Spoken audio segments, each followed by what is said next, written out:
Hello there, kia ora. Earlier this week, this was me. Now, I know you're probably sitting there thinking, how on earth did Paul get trapped inside Parliament like some kind of political version of Severance? It's a long, strange story, and for that, we kind of need to rewind a few days. It actually started on Sunday with daylight saving time kicking in, thanks to a goddamn shift working bug collector who wanted more time to look at his butterflies. This is George Hudson, the dude who suggested daylight saving time, the first one in the world, apparently, to ever see it rolled out. He's also one of the most prolific entomologists, which is the bug people, in the history of the country, having collected the largest ever collection of native bugs, which are now part of the collection at Te Papa. Anyway, that day I was working with a client at an event here in Tamaki where I ran into some politicians, like these two, and this lot and this group, which were hunting for a gecko that made them jump. It was kind of weirdly adorable. Now, this is a paid gig where I needed to be apolitical. It's written into the rules for me being there before anyone asks why I didn't use the opportunity to have words, which is a really hard thing to do sometimes when the local National Party MP turns around and says, well, for me, it's not about left and right, it's about right and wrong. And to be fair, the rest of the day was absolutely massive. There was something like 25,000 steps left over on my counter on my watch over 3 sports fields. It was huge. And then the next morning I was up at 3:30 a.m. to catch a 6 a.m. flight to Wellington for Monday's conference that they had down there on the future potential government regulation on artificial intelligence. All morning, I heard in meetings that I had and in Uber drives that I caught about how much firing nearly 10,000 public servants had crashed the CBD economy, and forcing staff to work from the office hadn't mitigated that. One driver actually told me that the fastest growing group that he was giving rides to was young people moving overseas needing to go to the airport because they didn't have any civil service work left. He had counted 110 people in March. And then before the conference, I actually recorded this. Let's jump over to the video I planned to put out. Hello there, kia ora. I'm standing in front of a building that last week released some historic information. The 300 plus thousand submissions on the Treaty Principles Bill is a new record. And the amount of overwhelming feedback, 90% of those responses and returns, was against the bill itself.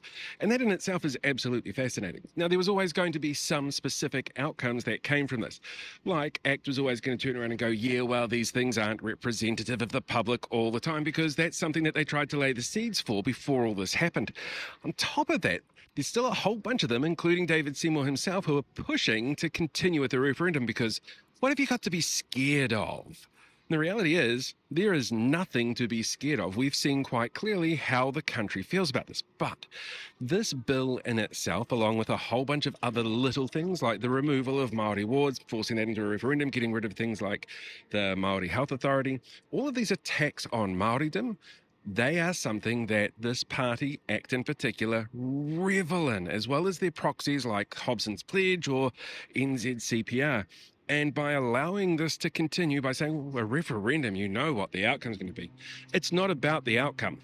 It's about making sure that they get another 6, 12, 18 months to spread racist bullshit everywhere. That's what the aim here is. It's not about making sure everybody is equal under the law, because that's already there. Under the law, there's equality. The actual outcomes are not equal, though. And that's the problem. And that's something that they're never going to say. But if they can spend 18 months sitting there whipping up racist foment, that's a win for the people who are more worried about property rights than about historical injustices and inequitable results between different parts of the country. So yeah, it's actually kind of weird being here on what seems to be a relatively quiet day. There's very little going on. But something historic did happen here.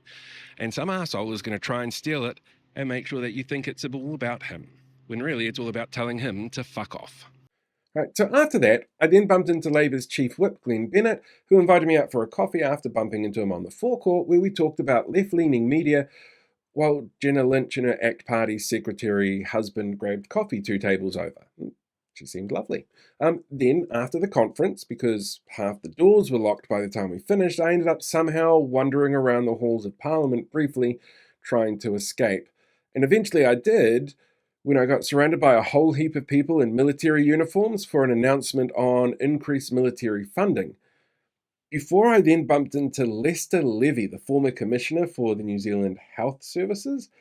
And then I walked out and found a giant billboard paid for by the so called Sensible Sentencing Trust using a copywritten image of Tamitha Paul looking kind of cool with this weird US slogan about the police.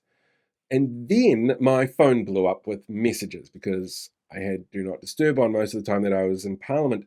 I found out that Shane Jones's wife apparently had been assaulted at an airport, that to hit our net zero requirements that the government's going to need to plant 280,000 hectares of trees, that the share market had been hit by Trump's tariffs, that there would be a Labour resignation sometime in the next 24 hours, a Labour Party member announcing a potential mayoral candidacy run for Wellington, and a new poll was supposed to be coming out that night. It's a lot to take on, and on top of that, I missed the biggest spectacle in Wellington on Monday. A man folding a fitted sheet. And then that was just yesterday. Today, there was a lot of other crap that kind of happened, like, the Prime Minister announcing that he wasn't, again, going to be in Parliament for a vote that's important to Māori. Hopefully the death knell of the Treaty Principles Bill. But he wasn't there for the first reading. He didn't go out and talk to people when the hikoi showed up. He seems to be mysteriously absent whenever anything like that crops up. Today, Karen Shower was also called out for her race baiting over comments on school lunches.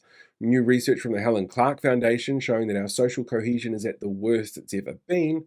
Nicola Willis trying to keep everyone calm with an office address to try and say that if they can't achieve what they promised financially, it was now the fault of the world economy and not their plan failing all along, which they refuse to adjust just because there's, the latest in a long line of once-in-a-long-time financial crises. While the Prime Minister then went into solemn leadership mode that we expect in times of natural disaster when life has been lost over how his and his donors' stock portfolios are doing. And the revelation of a Christchurch National Party MP who is part of a secretive cult with links to historic sexual abuse cases. The cult, that is, not the MP, who denies any knowledge of any of the issues. And being a member, past or present, of a cult with a history of known abuse of young people isn't actually a disqualifier for being an MP. Otherwise, Ryan Hamilton would be out being, a former member of the Destiny Church, and Tanya Unkovich would be gone for claiming that God spoke to her to go to Parliament to find out what's in people's pants before they go into the bathroom. Oh, and somehow, this year I managed to work with 3 nominees in the 2025 Aotearoa Music Awards. So over the last 3 days, my world has been stupid busy. And today it was mostly fighting a headache and getting feeling back in my feet while I try and get my head around all of the everything that 3 days has thrown at us.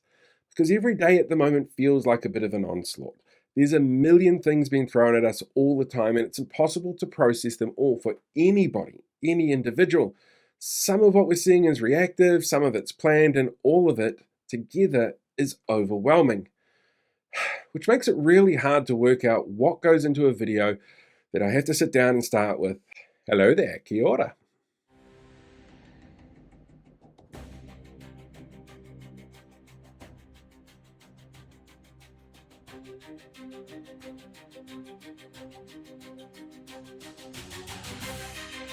Don't forget to like, share, and subscribe.